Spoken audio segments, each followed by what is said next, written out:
Hey guys, we are coming back to Romans 9 through 11 this weekend after taking a week off for Easter. So welcome back to Romans 9 through 11.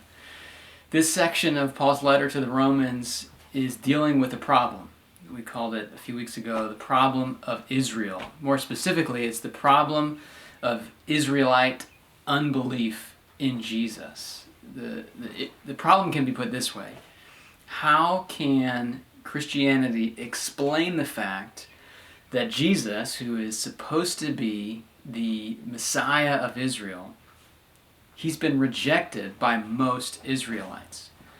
It's kind of like, if you think back to the olden days when we used to go to movie theaters before all of this, it's kind of like when you go to a movie and you look around and nobody else is there, it's empty, and it makes you wonder, why am I the only one here? Is there something wrong with this movie? In the same way, someone might wonder, is there something wrong with Jesus that so many of his own people rejected him? Or maybe, is there something wrong with the Old Testament? The thing is, we have to have some kind of answer to these questions. Otherwise, the Bible, it starts to unravel. It starts to not make any sense. So what does Paul do? Paul started back in the first portion of chapter 9, verses 1 through 29. He started by dealing with the possibility that Jewish rejection of Jesus means that God has not kept his promises. So in verses basically 6 to 29, Paul says, no, God has kept his promises. We just have to understand his promises accurately. Today we're going to look at chapter 9, verse 30 into the first part of chapter 10, verse 4. And here, Paul addresses this problem from a different perspective. Here, he's not so much thinking about God's promises or God's sovereignty. He's examining the problem of Jewish unbelief in Jesus from the perspective of the human heart. What's happening inside a person who rejects Jesus as Messiah.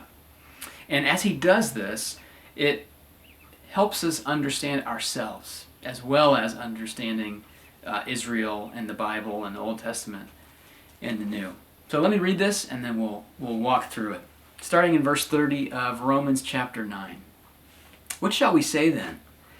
That Gentiles who did not pursue righteousness have attained it. That is, a righteousness that is by faith. But that Israel, who pursued a law that would lead to righteousness, did not succeed in reaching that law. Why? Because they did not pursue it by faith, but as if it were based on works. They have stumbled over the stumbling stone. As it is written, behold, I am laying in Zion a stone of stumbling and a rock of offense. And whoever believes in him will not be put to shame. Brothers, my heart's desire and prayer to God for them is that they may be saved. For I bear them witness that they have a zeal for God, but not according to knowledge.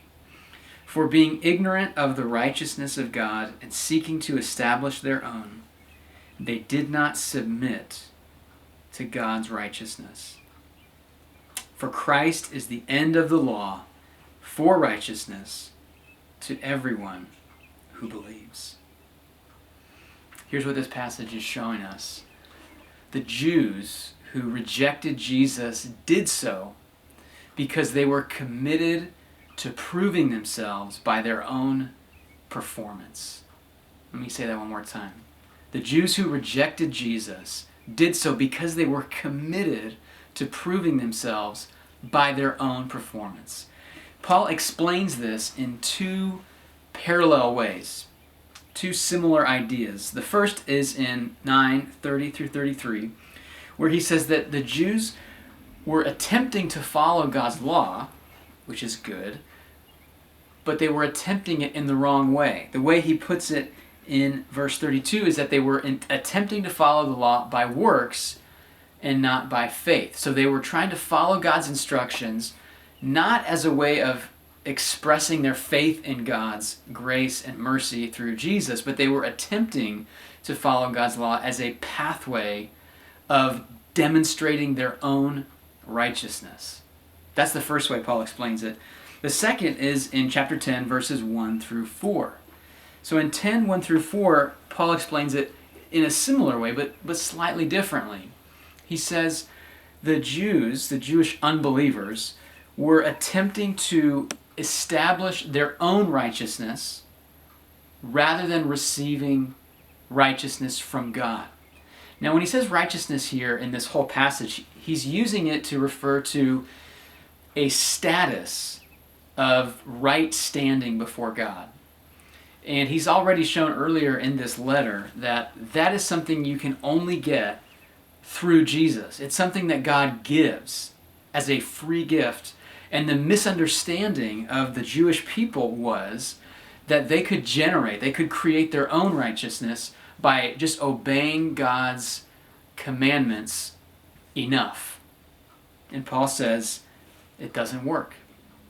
And then in verse 4, we get this incredible summary that sort of explains the foundation of all of these statements that Paul's making. In verse 4, he says, Christ is the end of the law for righteousness to everyone who believes. What that means is that Jesus is the point towards which the law, the Old Testament law, was always headed. Jesus is the destination.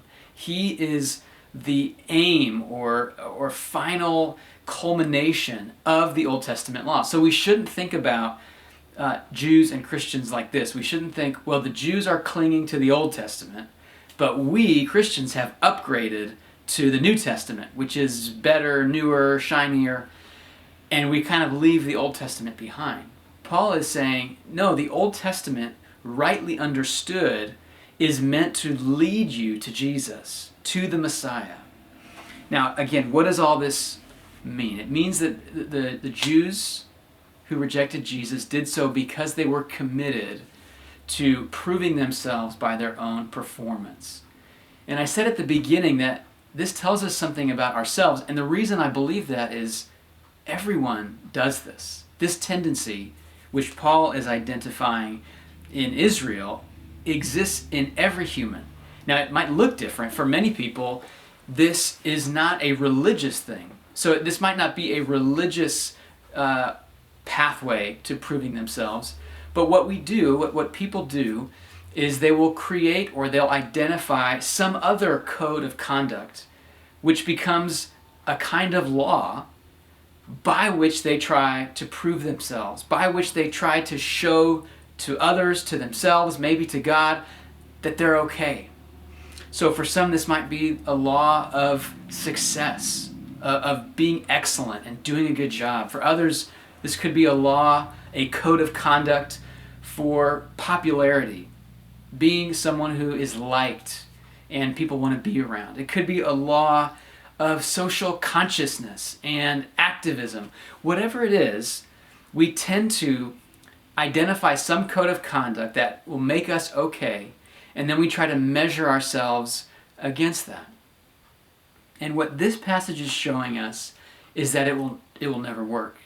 If it doesn't work for people who are actually following God's real law, not just some arbitrary human-generated law, if not even God's law can be a pathway to proving yourself, then surely that's true of any other law that we might latch onto. And the more important point here is that not only does it not work, but it will block you from enjoying the grace that is found in Jesus. If you are so committed to proving yourself by your own performance, you are trusting in something other than Jesus. So it's as if you're coming to God and your hands are full, your arms are full with your own accomplishments and your own good deeds, your own track record, and you're saying to God or to anyone who will listen or to yourself, you're saying, here's what I have to offer, here's what makes me good enough. And Jesus is saying, I have something better for you. I have a righteousness, I have a right standing with God that I have earned for you, that I want to give you. But you have to drop the pile of your own accomplishments that you're clinging to, that you're trusting in to make you enough. Paul is saying, Jesus is saying, drop all of that, let it go, and receive what I have to offer. What Jesus has to offer through his life and his death and his resurrection is a right standing with God that no performance, no law keeping of any kind, of any law, could ever do. So trust in Jesus. Let go of your own performance as a grounds for your being okay, for your being good enough, and receive that by faith from Jesus. And then we can rest in that. Thanks, guys.